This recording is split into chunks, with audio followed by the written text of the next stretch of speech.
Hello दोस्तों, नमस्कार। All time class में स्वागत है। मैं जितेंद्र कुमार। दोस्तों आज के इस नए वीडियो में दोस्तों जो मैं वीडियो लेकर आया हूँ, काफी महत्वपूर्ण वीडियो है जो सर्वोच्च न्यायालय का है। ठीक है, तो सर्वोच्च न्यायालय का आइए देखते हैं। सर्वोच्च न्यायालय के जो स्थान है हमारे भारत में कहाँ पे रखा गया है, इनकी जो चर्चा में भारत के संविधान में कहाँ पे किया गया है। तो और इससे रिलेटिव, इससे सब जो रिलेटिव है, जैसे कि इसकी नियुक्ति कहाँ किया गया है, नियुक्ति कब किया गया था, इसकी गठन कब किया गया है, नियुक्ति कैसे होता है, त्यागपत्र कैसे होता है, आइए हम इसके बारे में इस चैप्टर में देखते हैं। ठीक है, सबसे पहले देखते हैं कि हमारे भारत के संविधान में सर्वोच्च न्यायालय जो है, सर्वोच्च न्यायालय का स्थान कहाँ दिया गया है। दोस्तों हमारे भारत में संविधान में, हमारे भारत के संविधान में सर्वोच्च न्यायालय का स्थान जो है सबसे पहला दिया गया है, क्योंकि हमारे भारत के संविधान में सबसे पहले जो है सर्वोच्च न्यायालय आता है, यानी कि सुप्रीम कोर्ट आता है। जैसे कि आप लोग देखे हुएगा दोस्तों, एक चार्ट होती है। ठीक है, इस चार्ट को जो होता है 3 खंड में बांटा जाता है। जो सबसे ऊपर होता है सुप्रीम कोर्ट, उसके बाद होता है हाई कोर्ट और नीचे होता है डिस्ट्रिक्ट कोर्ट। ठीक है, अगर कोई मामला अगर डिस्ट्रिक्ट कोर्ट में जाती है, अगर कोई भी मामला हो अगर डिस्ट्रिक्ट कोर्ट में हमारे जाते हैं, जिसे हम जिला न्यायालय कहते हैं दोस्तों, जिला न्यायालय। अगर कोई भी मामला हो अगर जिला न्यायालय में जाता है, अगर जिला न्यायालय से अगर वहां पे सोल्यूशन इसके नहीं किया जाता है डिस्ट्रिक्ट कोर्ट में, तो वह मामला जाकर के अपील होती है, और अपील होकर कहाँ जाती है, हमारे हाई कोर्ट में जाती है। और हाई कोर्ट में जाकर के इस मामला पे अगर विचार किया जाता है और अपील करके के बाद में जब हाई कोर्ट में अगर ये मामला पे सुनवाई नहीं किया जाता है, तो हाई कोर्ट से अपील करके इसे भेजते हैं सुप्रीम कोर्ट में, और सुप्रीम कोर्ट में इस मामला को सुलझाया जाता है। क्योंकि सुप्रीम कोर्ट हमारे भारत में सबसे सर्वोच्च स्थान दिया गया सुप्रीम कोर्ट के, कि जो कि सबसे ऊंचा स्तर पे रखा गया इसको।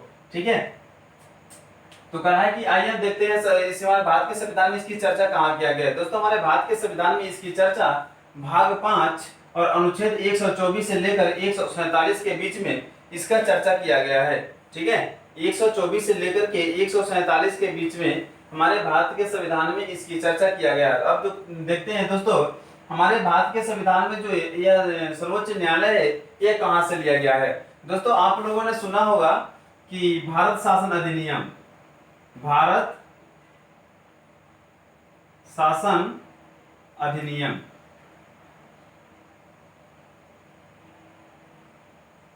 1935। दोस्तों यह सबसे महत्वपूर्ण अधिनियम है, क्योंकि 1935 अधिनियम जो है सबसे महत्वपूर्ण और काफी महत्वपूर्ण अधिनियम है। और काफी महत्वपूर्ण अधिनियम दोस्तों इसलिए है क्योंकि हमारे भारत के संविधान में लगभग में 200 से लेकर 250 के बीच जो अनुच्छेद है इस शासन से लिया गया है। यानी कि इस अधिनियम के अंतर्गत ही हमारे भारत के संविधान में ऐड कर लिया गया 200 से लेकर 250 अनुच्छेद जो हमारे भारत के संविधान में लिया गया है अधिनियम 1935 से। तो आपको दोस्तों क्वेश्चन यहाँ से आपका बढ़ना तैयार हो जाती है कि जो सर्वोच्च न्यायालय हमारे भारत में है, हमारे भारत में जो सर्वोच्च न्यायालय है वो कहाँ से लिया गया है। तो भारत शासन अधिनियम 1935 से लिया गया है, और इसकी चर्चा हमारे भारत के संविधान में भाग 5 और अनुच्छेद 124 से लेकर के 147 के बीच में कहा गया है। ठीक है, इसकी चर्चा किया गया है। दूसरी बात कह रहा है दोस्तों कि हमारे भारत जो सर्वोच्च न्यायालय है यह एकल नागरिकता है, एकल नागरिकता है। ठीक है, न कि अमेरिका की तरह दोहरी। हमारे भारत के अमेरिका में जो है दोहरी प्रणाली व्यवस्था चलता है वहां पे, लेकिन हमारे भारत के संविधान में भारत में ऐसा नहीं है। भारत में जो है न्यायपालिका है एकल नागरिकता के तरह काम करता है। अच्छा, दूसरी बात दोस्तों ये भी आपको कोई क्वेश्चन बता दो कि जो हमारे भारत के संविधान में जो ये इसका न्यायपालिका है, क्योंकि हम जो न्यायपालिका पढ़ रहे हैं न्यायपालिका का ही पार्ट है सर्वोच्च न्यायालय, तो आपको एग्जाम में क्वेश्चन अगर इस तरह घुमा के पूछ दिया जाए कि जो न्यायपालिका है दोस्तों, न्यायपालिका की संरचना कैसा है। ठीक है, कैसा है। आपको एग्जाम में इस तरह क्वेश्चन पूछ दिया जाए और ए बी सी करके ऑप्शन में दे देते दोस्तों, तो यहाँ पे कंफ्यूज होने की जरूरत नहीं है, क्योंकि जो न्यायपालिका है आपका उसकी जो संरचना है पिरामिड की तरह है, पिरामिड की तरह है। दोस्तों यह बात आप याद रखिएगा, क्योंकि यह जो है किसी भी एग्जाम में हमेशा पूछे जाते हैं, क्योंकि यह जो क्वेश्चन दोस्तों घुमाकर पूछने वाला है। ठीक है ना, क्योंकि अधिकांश तो लोगों ने जो इस पर फोकस नहीं करते हैं क्योंकि ये पूछने वाले योग्य नहीं है। लेकिन जो क्वेश्चन दोस्तों ने ध्यान रखिएगा, जो क्वेश्चन अगर पूछने योग्य नहीं होगा वही क्वेश्चन हमारे एग्जाम में पूछे जाते हैं। यही कारण है कि हमारे दोस्तों ने और हमारे बच्चों सब ने क्या करते हैं कि एग्जाम तो देते हैं, पढ़ाई तो करते हैं, और जाकर के वो क्या रिजल्ट क्या आती है तो क्रॉस ला देती है, फेल हो जाते हैं या उसकी रिजल्ट नहीं आ पाती है। तो लोग बोलते हैं कि भाई 8 घंटे 10 घंटे पढ़ करके रिजल्ट नहीं आते, क्यों आया? कारण यही है दोस्तों, क्योंकि लोगों हमारे दोस्तों ने पढ़ते तो सब है, ऐसा नहीं कि नहीं पढ़ पाते हैं दोस्तों, सब पढ़ते तो 8 घंटा 10 घंटा 15 घंटा पढ़ते हैं यहाँ तक, लेकिन जिस चीज पे फोकस मुझे करना चाहिए वो फोकस कर नहीं पाते हैं, और जो हमारे एग्जाम में नहीं पूछे जाते हैं वो फोकस कर लेते हैं। ठीक है ना, तो ध्यान रखिएगा दोस्तों कि न्यायपालिका की जो संरचना है वो कैसा है, तो पिरामिड की तरह न्यायपालिका का संरचना है। ठीक है, उसके बाद आइए हम देखते हैं इसका गठन। दोस्तों अगर आपको नोट डाउन करना हो तो नोट डाउन कर लीजिएगा, क्योंकि जो फिर मैं उतना बड़ा तो मेरे पास स्पेस नहीं है कि मैं इसे मिटा कर मैं इसमें बताऊंगा। ठीक है, अब आइए इसके हम देखते हैं गठन जो है, गठन कैसे किया गया है।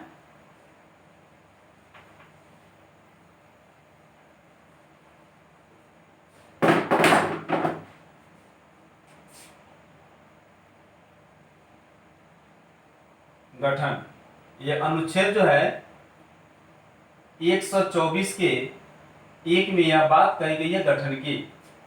अनुच्छेद 124 के ए में यह बात कही गई है।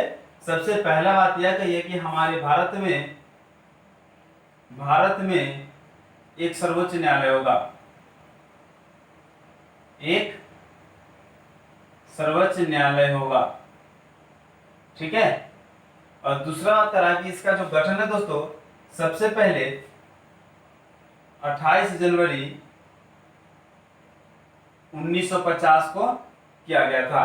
28 जनवरी 1950 को किया गया था। दोस्तों एक और बात बता दें कि जब इसकी स्थापना किया गया था यानी गठन किया गया था, तो हमारे भारत में जो दोस्तों भारत की जो सर्वोच्च न्यायालय थी, जब स्थापना किया गया था सर्वोच्च न्यायालय के, उस समय उसमें टोटल जो था यानी कुल 8 सदस्य था, 8 न्यायाधीश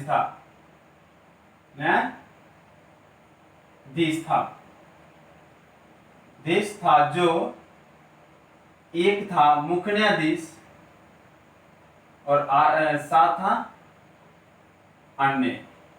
ठीक है, लेकिन अगर वर्तमान में देखा जाए दोस्तों, अगर वर्तमान में देखा जाए तो 31 हो गए हैं, जिसमें से 30 अन्य है और एक है मुख्य न्यायाधीश। ठीक है, तो दोस्तों यह जो था आपके जो हमारे भारत के संविधान में जो भारत में सर्वोच्च न्यायालय गठन किया गया था उस समय की आंकड़ा है दोस्तों यह। लेकिन अगर अभी वर्तमान में देखा जाए तो वर्तमान की आंकड़ा यह है। तो आपको यह याद, दोनों क्वेश्चन एग्जाम में पूछ दिए जाएंगे कि हमारे भारत में जब सर्वोच्च न्यायालय की स्थापना किया गया था, ये गठन किया गया था, तो उस समय हमारे सर्वोच्च न्यायालय में मुख्य न्यायाधीश की संख्या कितना था। तो दोस्तों उस समय जो हमारे भारत में 8 मुख्य न्यायाधीश था, जिसमें से एक था मुख्य न्यायाधीश और 7 था अन्य न्यायाधीश। ठीक है, न्यायाधीशों की संख्या टोटल कितने थे? 8 थे। अभी वर्तमान में देखते हैं तो वर्तमान में दोस्तों 31 हो गए हैं, जिसमें से 30 अन्य हैं और एक है मुख्य न्यायाधीश। दूसरी क्वेश्चन दोस्तों ये भी पूछा जा सकता है कि हमारे भारत में सर्वोच्च न्यायालय की स्थापना कब किया गया था। तो सर्वोच्च न्यायालय की स्थापना 28 जनवरी 1950 को किया गया था। ठीक है, तो यह जो बात कुछ दोस्तों है जो याद करने योग्य है, क्योंकि यह जो क्वेश्चन में आपके ऑब्जेक्टिव क्वेश्चन में अधिकांशतः यही सब पूछे जाते हैं। क्योंकि ऑब्जेक्टिव क्वेश्चन ऐसा नहीं कि बाहर से लेके आपके रख दिए जाते हैं इसमें और आपसे पूछ दिया जाता है दोस्तों, क्योंकि जो मैं चैप्टर बता रहा हूँ सिर्फ इसी में से ऑब्जेक्टिव रखे जाते हैं। क्योंकि इतना है क्योंकि जो मैं दोस्तों बता रहा हूँ आपको सिर्फ एग्जाम से रिलेटेड ही बता रहा हूँ। ठीक है, तो उसके बाद आइए हम इसके तो गठन देख लिए, अब आइए हम इसके नियुक्ति देखते हैं।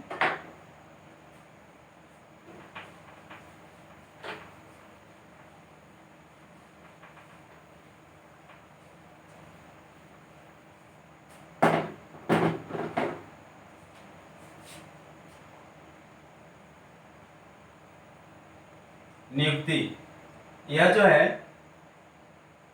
अनुच्छेद 124 के 2 में यह बात कही गई है कि इसकी जो नियुक्ति है कौन करता है, यानी कि सर्वोच्च न्यायालय के जो मुख्य न्यायाधीश होते हैं या न्यायाधीश होते हैं उसकी नियुक्ति है कौन करता है या अपने आप को आते हैं। दोस्तों इनका जो नियुक्ति है राष्ट्रपति करते हैं, राष्ट्रपति करते हैं। एक बात दोस्तों बता दो कि अगर मंत्री परिषद में, अगर मंत्री में आते हैं दोस्तों, अगर मंत्री परिषद में या संसद में अगर मंत्री परिषद का अगर नियुक्ति करना हो तो हमारे राष्ट्रपति जी ही करते हैं। लेकिन किसके सलाह पे? तो पीएम का सलाह पे, यानी प्रधानमंत्री सलाह देते हैं कि हाँ ये हमारे मंत्री परिषद योग्य है, तो उसे जाकर के संसद में मंत्री परिषद बना देते हैं या राष्ट्रपति बना देते हैं। लेकिन इसमें ऐसा नहीं है, इसमें भी तो सर्वोच्च न्यायालय में जो न्यायाधीश होते हैं उसका जो नियुक्ति है राष्ट्रपति ही करते हैं। लेकिन वहां पे जो दोस्तों जो सलाह है प्रधानमंत्री की है, और यहाँ पे जो सलाह है दोस्तों, यह सलाह किससे लेते हैं? तो इनका जो न्यायाधीश होते हैं उसी से लेते हैं सलाह, न्यायाधीश से। यानी कहने का अर्थ यह है कि न्यायाधीश से सलाह लेकर ही न्यायाधीश को नियुक्ति करते हैं सर्वोच्च न्यायालय में। ठीक है, उसके बाद देखते हैं इसकी योग्यता के बारे में।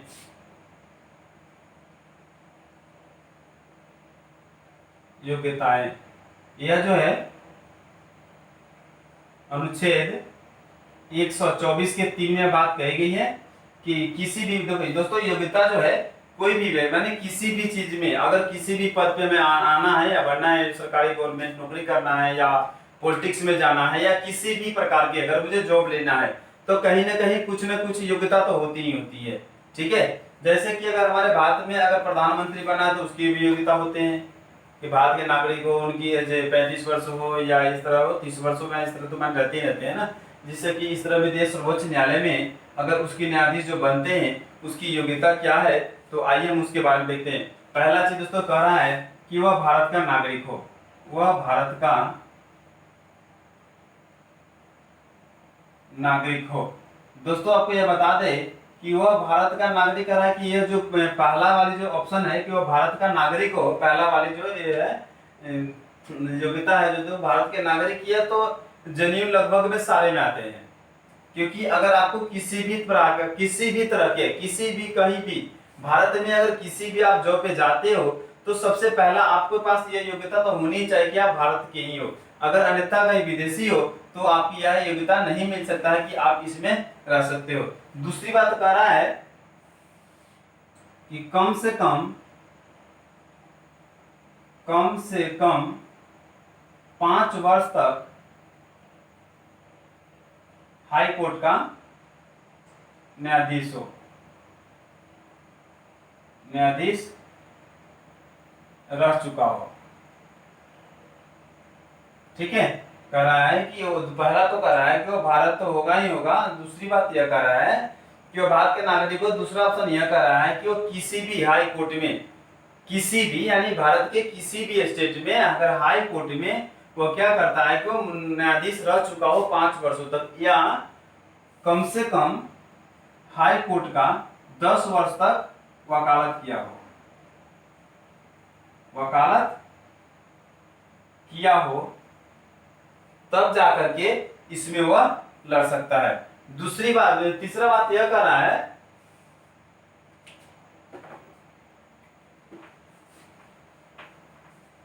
तीसरा बात उसमें यह कर रहा है कि राष्ट्रपति के नजर में, राष्ट्रपति के नजर में वह कानून का ज्ञाता हो, कानून का ज्ञाता हो। यानी कहने का अर्थ है कि अगर इसके पास, जिस व्यक्ति के पास वो भारत के नागरिक हो, कम से कम 5 वर्ष तक हाईकोर्ट का न्यायाधीश रह चुका हो या 10 वर्ष तक वकालत किया हो। इसके अलावा राष्ट्रपति जो भारत के होते हैं, भारत के जो राष्ट्रपति, उसके नजर में और जिस व्यक्ति ने, जो व्यक्ति ने सर्वोच्च न्यायालय के न्यायाधीश बनने जा रहे हैं, उस वह जो व्यक्ति है उनके नजर में कानून की ज्ञाता है या नहीं है, उनकी जो वह जो है राष्ट्रपति पे डिपेंड करते हैं कि हमारे राष्ट्रपति जी क्या करते हैं कि वह उनके नजर में हम क्या है, ज्ञाता है या नहीं है। अगर ज्ञाता नहीं है तो वह मुख्य न्यायाधीश बनने से इनकार कर देगा, नहीं बनने देंगे। अगर ज्ञाता है उनके नजर में तो हम फिर मुख्य न्यायाधीश बन सकते हैं। ठीक है, उसके बाद दोस्तों एक और बात बताता हूं आपको, फोर्थ में करा है कि इसमें जो न्यूनतम उम्र का चर्चा नहीं किया गया है, चर्चा नहीं किया गया है। ठीक है, यानी कम से कम जो उसकी जो कितनी उम्र तक, यानी कितने उम्र के होने के बाद मुख्य न्यायाधीश का जो सर्वोच्च न्यायालय मुख्य न्यायाधीश बन सकता है, इनकी चर्चा हमारे भारत के संविधान में नहीं किया गया है, ठीक है ना। लेकिन अधिकतम जो है कर सकते हैं, क्योंकि वो 65 वर्ष का जब तक नहीं हो जाते हैं, जब तक उसकी उम्र 65 वर्ष नहीं पूर जाते हैं, तब तक वो सर्वोच्च न्यायालय के न्यायाधीश रह सकते हैं। जिस दिन उनकी उम्र 65 वर्ष पूर जाते हैं, उस दिन वह उस पद से त्याग पत्र दे देना होगा। दोस्तों एक और बात बता दो कि अगर सर्वोच्च न्यायालय के अगर न्यायाधीश से अगर वह हट जाते हैं, सर्वोच्च न्यायालय के अगर न्यायाधीश से दोस्तों अगर वह हट जाते हैं 65 वर्ष पूरने के बाद में, अगर हटने के क्रम में अगर चाहे कि मैं किसी और हाई कोर्ट में या सुप्रीम कोर्ट में या डिस्ट्रिक्ट कोर्ट में जाकर मैं वकालत कर ले, तो ऐसा नहीं है, क्योंकि वह मान्यता नहीं दिया गया है। उसकी मान्यता वहीं पे क्या करते हैं, रद्द कर देते हैं, क्योंकि यह किसी पे जाकर सिर्फ वो किसके हकदार होते हैं, तो अपनी जो सैलरी होते हैं उनकी, दोस्तों जो उनकी सैलरी होती है उसका 50% जो है पेंशन लेते हैं, और कुछ नहीं। सिर्फ वो उसकी जो हकदार होते हैं वो अपना सैलरी का 50% जो है वह सैलरी पेंशन के रूप में लेते हैं, ठीक है। उसके बाद दोस्तों आ रहा है शपथ।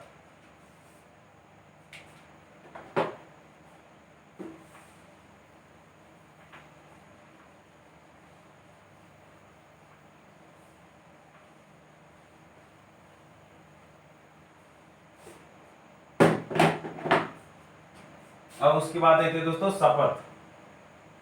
सर्वोच्च न्यायालय का जो शपथ होता है वो कौन दिलाता है, इसका जो चर्चा है हमारे भारत के संविधान में अनुच्छेद 124 के 6 में इसकी चर्चा किया गया है। और इसका दोस्तों शपथ जो है हमारे राष्ट्रपति जी द्वारा दिलाया जाता है। शपथ कौन दिलाता है, राष्ट्रपति। राष्ट्रपति ही हमारे सर्वोच्च न्यायालय के, यानी भारत के जो सर्वोच्च न्यायालय है उसके जो न्यायाधीश होते हैं, अगर न्यायाधीश बनने के बाद में वह शपथ लेते हैं, तो शपथ दिलाता कौन है, तो राष्ट्रपति जी हमारे शपथ दिलाते हैं। दूसरा बात कह रहा है दोस्तों कि कार्यकाल, कार्यकाल, कार्यकाल की बात करें दोस्तों, कार्यकाल जो है, कार्यकाल की बात करें दोस्तों, मैंने पहले ही बता दिया हूं पहले वाले उसमें कि जो इनकी जो न्यूनतम आयु है, इनका जो न्यूनतम आयु का जो चर्चा नहीं किया गया है, लेकिन जो अधिकतम आयु है दोस्तों इनका जो अधिकतम आयु है, यानी कि 65 वर्ष तक ये काम कर सकते हैं। यानी 65 वर्ष की उम्र जब तक वह उनकी पूरा नहीं हो तब तक वह न्यायाधीश के रूप में पद पे बैठे हैं। अगर जिस दिन वो 65 वर्ष के हो जाते हैं, वो वहां से क्या करते हैं, अपना त्याग पत्र दे करके और अपने घर पे आवास पे जा करके बैठ जाते हैं। और सिर्फ अगर हकदार होते हैं तो किसका होते हैं, तो अपने सैलरी का जो होता है, सैलरी का 50% वह सिर्फ हकदार होता है और बाकी कुछ नहीं, ठीक है। उसके बाद आते हैं दोस्तों त्याग पत्र का। उसके बाद आता है त्याग पत्र।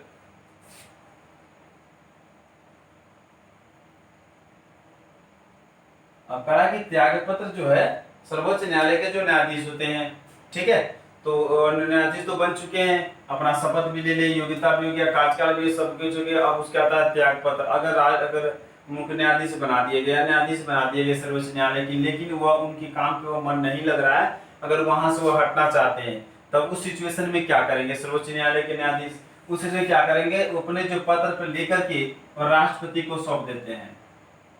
राष्ट्रपति को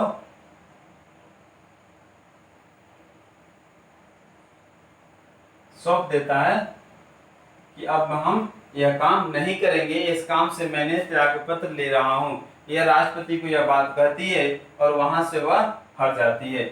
उसके बाद अगर उसने त्याग पत्र दे दिया, अगर उसे हटाना जाना हो तब, हटाना हो तब क्या करेंगे, हटाना हो तब दोस्तों क्या करेंगे, इस सिचुएशन में ऐसे नहीं हटा सकते हैं। हटाने के क्रम में अगर कोई वह गैर कानूनी कार्य कर रहा है, अगर वह कोई गैर कानूनी कार्य कर लिया हो, ठीक है, और ऐसा नहीं कि हम गैर कानूनी कार्य कर लिए, आपने जाकर के देख लिया और सर्वोच्च न्यायालय के जो मुख्य न्यायाधीश राष्ट्रपति को बता दिए कि सर ये जो हमारे राष्ट्रपति जी है जो ये गैर कानूनी कार्य करे और उसे हम हटा दिया, ऐसा नियम नहीं है।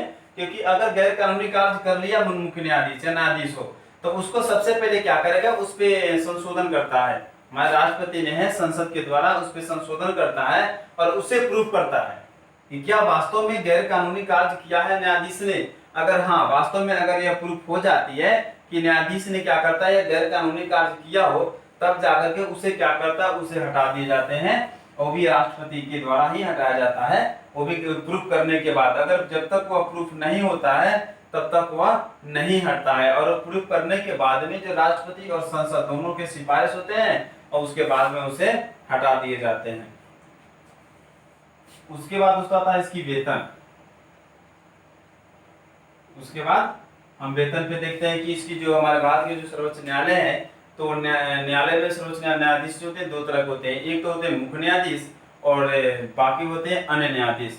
तो मुख्य न्यायाधीश की सैलरी की अपेक्षा अन्य न्यायाधीश की सैलरी कितना कम मिलता है, आइए हम देखते हैं। कराए दोस्तों कि जो मुख्य न्यायाधीश होते हैं, मुख्य न्यायाधीश हम CGI बोलते हैं। तो CGI की जो सैलरी है 2,80,000 है। ठीक है, जो CGI की दोस्तों जो सैलरी है वो 2,80,000 है, जिसे हम मुख्य न्यायाधीश बोलते हैं। और जो अन्य होते हैं दोस्तों, इसका मिलता है 2,50,000। ठीक है, आपकी वेतन जो है यही। और वेतन का डिस्कस कौन करता है दोस्तों, यह संसद द्वारा लिया जाता है। हमारे संसद ने ही बताता है कि किसकी वेतन कितनी देनी चाहिए। ये हमारे सारे संसद की बात में, संसद के अंतर्गत आते हैं।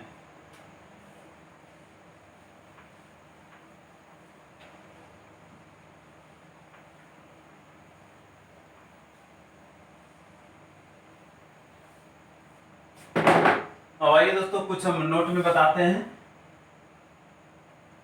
इसकी जो मुख्य जो कोई बातें हैं जो कि ऑब्जेक्टिव में पूछ दिए जाते हैं, वो हम आइए नोट में डाल दिए हैं। कह है कि जो सर्वोच्च न्यायालय हमारे भारत में बना था,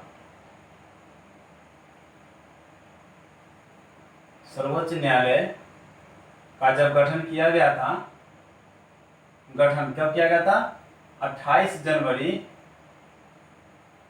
1950 को। उस समय 28 जनवरी 1950 के जब सर्वोच्च न्यायालय का गठन हुआ था, उस समय भारत के मुख्य न्यायाधीश कौन थे, ठीक है ना। तो उस समय जो था हीरालाल जे कानिया था। दोस्तों यह आपके एग्जाम में के ऑब्जेक्टिव क्वेश्चन में पूछे जाएंगे, और पूछे भी गए हैं दोस्तों आपके BPSC में 2016 के जो एग्जाम है उसमें आपको पूछे भी गए क्वेश्चन। क्योंकि ऐसा नहीं, क्योंकि यह जो है काफी महत्वपूर्ण है, क्योंकि यह क्वेश्चन आपके बार बार पूछते हैं, क्योंकि जो क्वेश्चन है वो सबसे आसान तरीका से बन जाते हैं। क्योंकि मुझसे कि सर्वोच्च न्यायालय बाद में जब बना था, बनकर तैयार हुआ था, उस समय सर्वोच्च न्यायालय के मुख्य न्यायाधीश कौन थे। तो आपको याद दोस्तों रखना है कि हीरालाल जे कानिया व्यक्ति है, वो हमारे भारत के सर्वोच्च न्यायालय के मुख्य न्यायाधीश के रूप में पद पे ग्रहण किए थे। उसके बाद एक और क्वेश्चन आपको बता दे कि प्रथम अगर महिला पूछ दे, तो अगर प्रथम महिला पूछे